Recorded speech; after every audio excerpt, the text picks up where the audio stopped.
What's up, YouTube family? We're back at it with another edition of Round One Sports TV. Well, let's talk fighting. There are big boxing matches coming up, but before I get into the boxing match, I quickly want to touch up on some of the big UFC fights that are coming around. A couple of my subscribers wanted me to touch up on that. So without further ado, let's get right into this video. Well, as far as the UFC, I'm pretty up to date on the UFC. I've been watching the UFC. I've been watching this UFC since Frank the Tank Abbott, Hoist Gracie, Shamrock, Frank Shamrock, to name a few. The Ortiz era, the Chuck Liddell era. I've been watching UFC since about around that time, and since then, currently, I'm pretty much up to date. I'm probably not up to date with all the newer guys coming up. I haven't had the time since I've been doing more of the boxing thing now, but I am informed and up to date on UFC. So Khamat Usman is coming in as a late replacement right now with only 10 days notice to fight Khamzat, right? Okay. Now, one of my subscribers asked me about that fight and what did I think my opinion on that fight was. And quickly, I'm just going to tell you this right now. Okay. Khamat Usman is a good fighter, right? And respectively, he was probably the best in his division for quite some time until the kick heard around the world where Leon Edwards kicked him, knocked him out. Coming into the second fight, I kind of think that he rushed it. He came into the, being knocked out like that and then facing the guy that the only person probably to knock him out, I think he should have took a fight in between and then got his confidence up, get a knockout, then come back. Then he went up against Leon Edwards again, and he didn't win the match.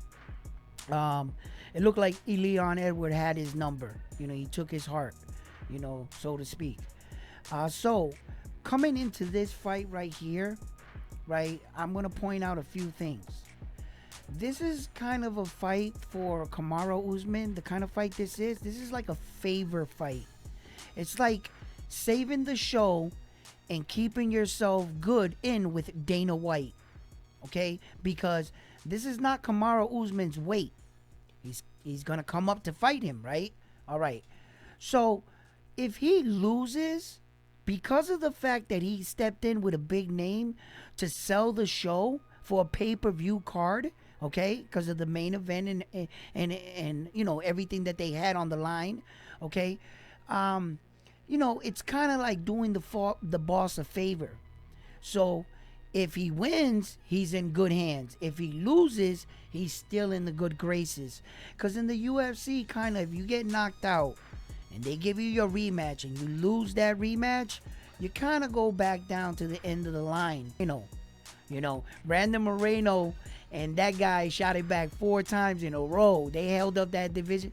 And they were the only 2 great fighters. In a situation like that, I could see where that would happen. But now there is more talent coming up in that division, where that Moreno was just dethroned, in fact. So, I think Khamzat is a little too much for Khamat Usman right now on 10 days notice.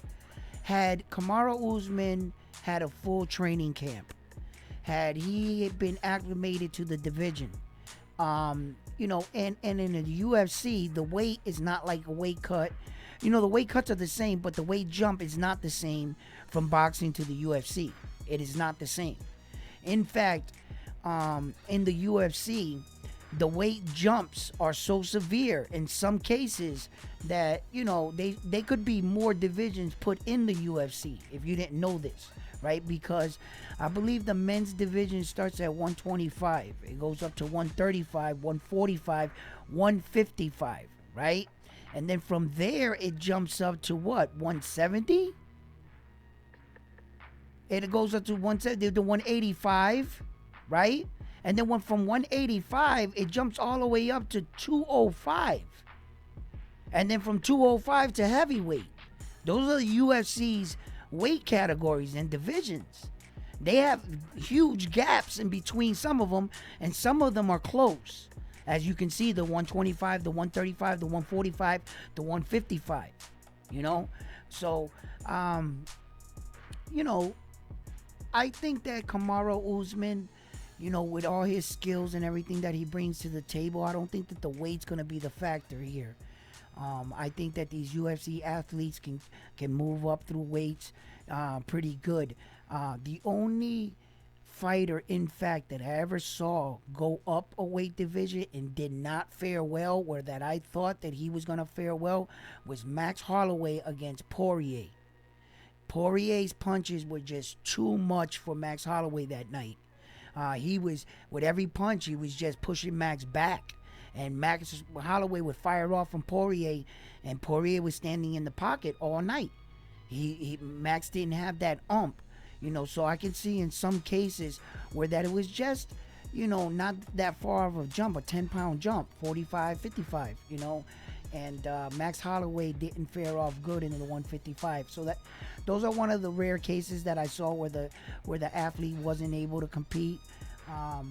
You know, there are other cases where, you know, the last Stylebender went up to 205 and he wasn't successful, but he wasn't successful because he had flaws in his game that a lot of people did not talk about because of the fact of the big star that he was in his own division. But the truth be told, everybody knew it. We all knew it. The boy can't wrestle. He's a kickboxer, you know? So, Usyk has a big task right here, you know, where that, you know, speaking of jumping up and down through divisions and these guys making it look good, his opponent, tell me that Chimaev hasn't been jumping up and down in everybody's division. Bro, you tell Chimaev go down 145, he'll probably go down to 145. He's fighting everybody. And you can't even tell me what weight division Chimaev's really in right now. Go ahead. Tell me in the comments what weight division he's in. And the one they got him listed at, he hasn't fought in like a little while. So don't go back and say, oh, yeah, they haven't. I know what they got him listed as, but he's been up and down everywhere. He's been fighting at catch weights, the lower weight, the upper weight, since he's been in the UFC. You know, so I don't even know what weight division he's in. He fights everywhere. He fights anyone. So that's why this guy is really dangerous. You know, this is a dangerous fight for Usman. If he gets knocked out again, you know, he's going to have to do some soul searching. You know, look, you only have so many knockouts in your career. No one actually knows what the number is. You know, we have an expression in the fight world, you get chinny, right? You know, some guys started off with an iron chin, you know, and throughout their career, you know, they were able to take big shots. And then at some point in their career, they got knocked out. And then from that moment on, it seemed like they kept getting knocked out. Whether it was a mental thing combined with, you know, getting knocked out, you know, whether you get knocked out easier, but some guys get what we call in the industry chinny. And once you get knocked out one time, it's just that much easier to get knocked out again. So, you know, it doesn't happen to every fighter, you know, but sometimes you see some of the greats like Chuck Liddell. He was just getting knocked out. You know, after the fact that he got knocked out, Chuck Liddell was just getting laid out. And I've seen Chuck Liddell take bigger shots, big punches. But he also walked into some big shots, too, I got to admit. You know, yeah, Rampage did brutally knock him out, Rich. I don't know which one was worse. Rich, Rampage was bad. Anyway, I'm getting off the topic. So, stylistically, both of these fighters coming into this, right? Usman's considered to be a wrestler, and he has a 97% takedown defense. If you're banking on the fact that Chimaev is not going to take him down, don't do that. You know, I like the fact the way that the UFC, just like sometimes boxing, boosts up fighters to, you know, to make the narrative to sell. But they're also, you know, telling you facts. I mean, it was just a fact. No one took Usman down. and he was, a wrestler, a highly skilled wrestler, and he's strong. Look at him, he looks like he was sketched from a piece of freaking marble or something, stone. So, a lot of guys didn't take him down. But if you really look into his career, Usman's career, not a lot of guys really attempted to take him down. In fact, a lot of those takedown defenses happened like in one or two of them fights. He got like an outrageous number in one fight. I don't know if it was like 14. I would have to check my numbers and my stats on it. But yeah, it's not like, he has such an impressive, because a lot of people have tried and he has successfully stopped it. A lot of that was basically in one fight. I just want you to know that. And Chimaev is a different creature. This guy, it doesn't care that his name is Usman. He doesn't care. I bet you, guarantee he didn't get the memo. I guarantee it. If he has an opportunity, he's gonna try to wrestle Usman, and we're gonna really see what kind of fighter and what kind of wrestler he really is. If it stands that long, Chimaev is probably gonna bang with him. He's probably banged. There's just so many things when it comes down to the UFC and mixed martial arts, because there's so many different variations and ways the fight can go. Does Chimaev choose to stand and bang with Usman? Chimaev is clearly the bigger man here, and when you get knocked out, and fighters see that, and the way he lost, coming into this fight, both of these men, look, Chimaev finally wants a title shot, right? He's not pulling out of this fight, so he's in Dana White's good graces. Usman, win or lose, he's still in the boss's good graces for saving the fight on 10 days notice. Now, whether he was in the gym or not, that stands to be seen. But it looks like, Usman, for the most part, all the way up until this point, I've never seen him out of shape. He's always been a professional.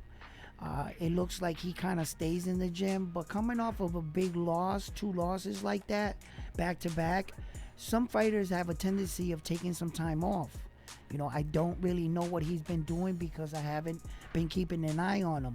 I'm only going on basically what I know and what I kind of seen on some of the post-fight interviews, so leading up into this fight right now. So, yeah, Usman, he has a big challenge in front of him. In this fight, I got Chimaev. I just feel that Chimaev is the bigger man. They're both highly skilled. I think Chimaev is just a different animal right now. He's just on a whole different trajectory. He's fighting at this weight with him. He's coming off a full training camp. The beautiful thing about the UFC is that anything can happen. Anybody can get knocked out at any time. So that's the beautiful thing about it. Usman has more than a puncher's chance.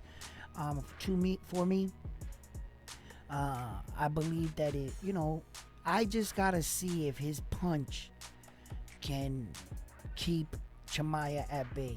That's what I have to see. I have to see if he can stuff Chimaev's takedown, if he can stuff his. Now, if he stuffs Chimaev's takedowns, and he's still standing in front of Chimaev going into, like, let's say, the third round, past the third round, it's Usman's fight after that. For me anyway. You know why? Because name me any fights Chimaev has been to the 5th round. Usman has mad 5th round experience. He's been the champion this long. He's fought the best of the best. And Gilbert Burns, he knocked Gilbert Burns the fuck, he dropped him, everything, beat the shit out of him. And Chimaev kind of had a war with Gilbert Burns. I know that it was a more improved Gilbert Burns from the time he fought Usman, but yeah. So you gotta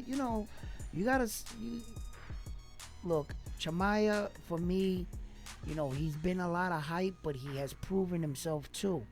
He's young in the UFC. He doesn't have that many fights in the UFC. Sure the fuck doesn't have many fights than Usman and experience than Usman has.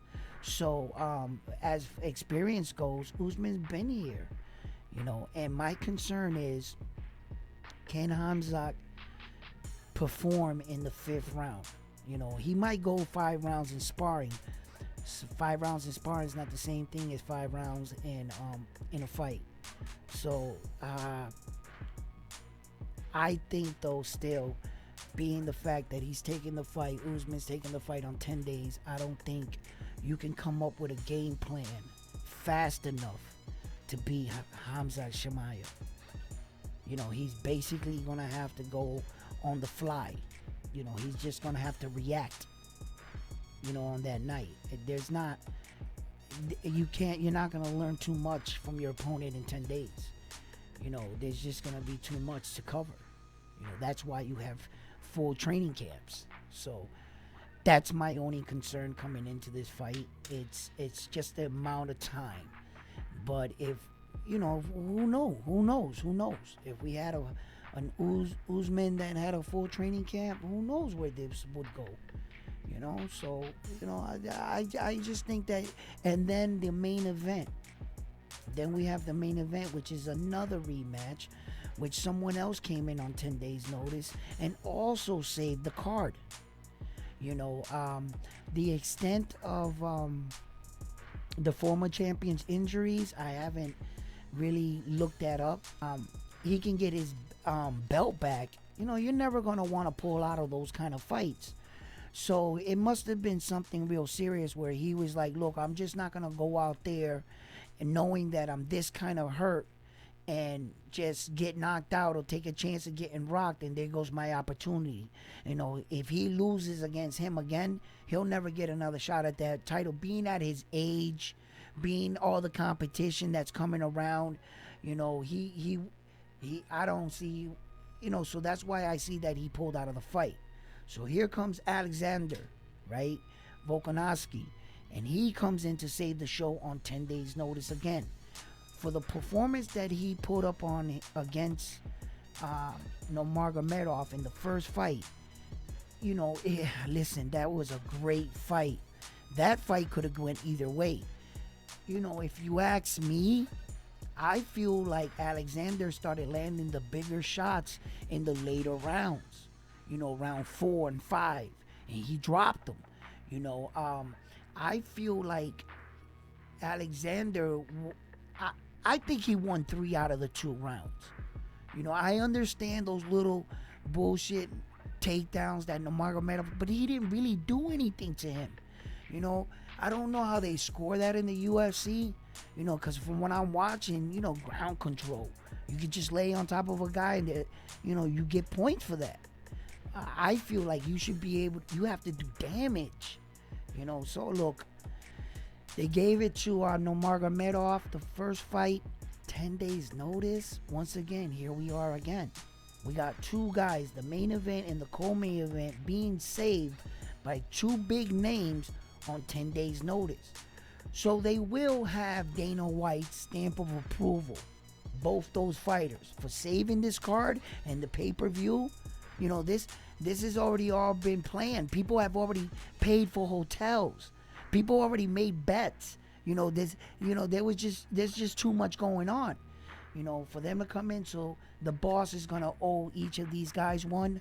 So that's the good thing about taking the fight. The bad thing about taking a fight, you stand on 10 days notice to going in there against an opponent that's had a full training camp. You stand to get knocked out. This can go real wrong for you. They can pay you a lot of money after getting knocked out, but will you get your chance? Is Alexander biting off more than he can chew? Is his pride telling him, I want this rematch here, I'll take it. But this guy is a little psycho. He was like the backup fighter to like 3 fights.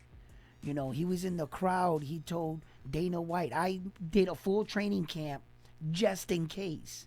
He's on some real list. I want to prove I'm the best. So I believe Alexander for some weird reason was in shape. Not like Usyk. You know, Usman. Not like Usman, I'm sorry. I don't know. I don't know. I don't buy this 10-day thing. Tell me what you guys think about this.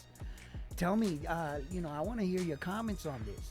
Do you think 10 days is like, look, it's easy for you to say this, but we don't know what these millionaires were doing for the last few months.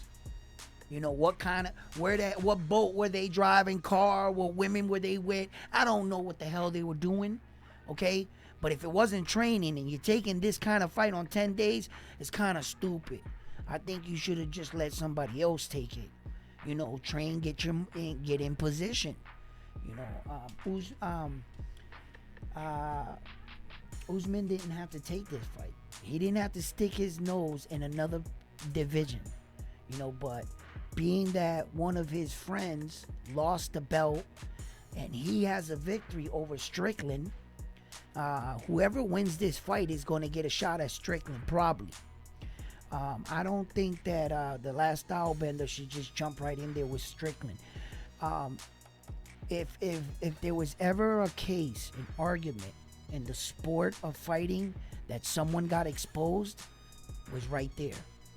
Bro, let's keep it honest. Strickland exposed him. You mean to tell me that you're going to say the best, arguably, this is what the UFC is putting out. This is what the UFC has got you believing because of the fact, let's keep it funky, the last style bender is fucking nice, bro. Hasn't he been beating everybody? It's just that nobody pressured him like that. And he fought him all night off the back foot. Strickland was off the back foot the whole night. He had the front foot lifted and he had the shoulder roll tucked in like this. He rolled him and kept catching him. You know, so much in fact that with the same style, he got knocked out by Alex Pereira, right? Okay. Knowing that coming into the fight, the last style bender could not do it. He's been fighting one way so much of a kickboxer, and that lean back hook style, right? How he knocked out Whitaker, right? With that lean hooking stuff, right? That he's been fighting like that so long that he can't get out of it. He couldn't get out of his weight. And let me tell you something right now. I seen better boxing skills out of him, out of the last style bender while he was kickboxing. I seen some YouTube videos with him throwing his mitts as a kickboxer better fluently than the way he's throwing his hands now in the UFC. In fact, I think he's gotten, people are saying he's gotten better. I think he's gotten worse. I think he's gotten worse with his hands. Listen, I dare you. Go back and watch Izzy Adesanya's kickboxing, some of his kickboxing highlight knockouts.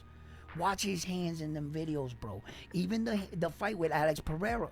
Bro, he was looking like a boxer standing up and a kickboxer from the waist down. That's what he was looking like in that ring. He doesn't look like that in the UFC today. He doesn't look, he got this style, like he thinks he's like a cartoon character. Like in his head, he's like invincible. Like, oh, I'm just gonna go and knock you out. I don't know where his style started to change, but he's not the same. I personally think anybody can challenge me on this one if you want to. I think his stand-up was better when he was a kickboxer than it is right now. You know, and I don't think he should take that fight with Strickland again. I don't know, right away. I think he needs a little bit of an understanding. He's just a skilled athlete. Once he learns a little bit about what Strickland is doing, he's going to rock him. So, you know, we'll see what happens. But whoever wins this fight is probably going to get that from Dana White. And, you know, I like Strickland, bro. You know, he's boisterous. You know, he's the real fucking comeback story. Like, you know, like you can do it, bro. You know, he's that type of dude, man. You know, and he's a real down to earth person, and I like him. You know, and you know, like everybody thinks he's gonna lose the title in the first shot. I'm just gonna come out and say it, right? But Strickland, you know, he's had his losses just like anybody else, okay? And let me tell you something, Oliveira, right? If I wasn't mistaken, in the beginning of his career, Oliveira was he was a world beater. All right? Oliveira won some fights, and the big fight just before the title, he would always lose. He was like a laughing stock in the UFC, bro. A lot of the young guys were coming up saying, man, you've been here over 10 years and you've never been champion? Wow. Like, you're trying to tell me what to do? So until he became world champion, and then he kept winning the big fights after that. But every time, from the moment he won that belt, no one, absolutely, I don't care, you're lying. You're lying, because everyone thought from the moment he won that fight, the next time he fought, the next person, bro, they basically gave Poirier the belt before he walked in the ring with him. Bro, he was favored coming into the fight. How about the fight with Gaethje?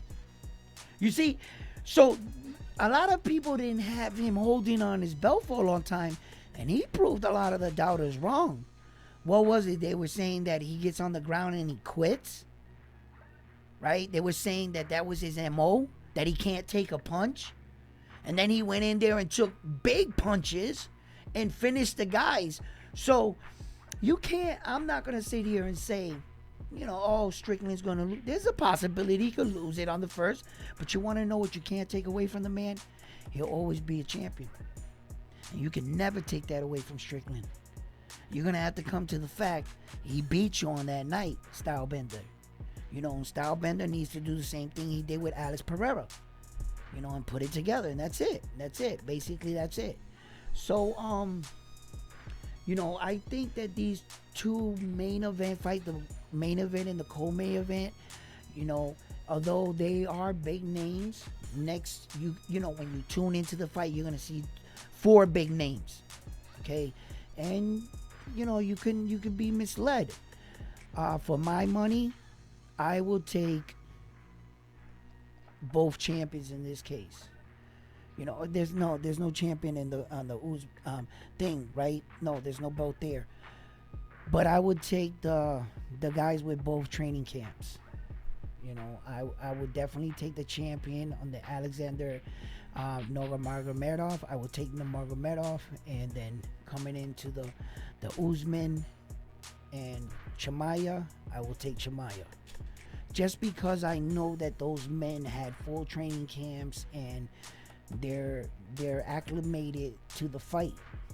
You know, so depending on what the other two guys were doing, we'll see. You know, I would love to see another great battle between Volkanovski and Nurmagomedov. You know, the first fight was fireworks. I just don't want to see a lackluster performance out of Alex, which I've never seen since the day he stepped in the UFC.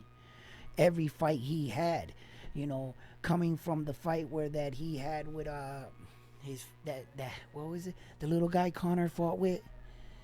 I forgot his name there. Chad Mendes. You know, Chad Mendes, when he beat Chad Mendes. I remember that. So I just wish that they all had good training camps, so there was no excuses here. You know, but if you're asking me, you know, if I was going to put a bet, I would have to go with the guys that had better training camps. You know, and being that the fact that Usman is coming up a division and Alexander already lost to him. You know, already losing to him, 10 days notice, you know, it's just not adding up for me. But we'll see. You know, like I said, out of Alexander and Usman, who did I think was better in shape right now? Who did I think was in the gym? Alexander. Alexander, for my money, got the better shot out of both of the men. I don't know what Usman's been doing, but It seems like you can send mail to the gym where Alexander is, and he's gonna receive it. Like he'd probably get it right out of the mailman's hand. That guy lives in the gym, for real. So look, I hope you like this video. Please comment, like, subscribe. This is my little UFC video. I thought I'd do something for the UFC heads out there, and I'm on to the next one. Peace.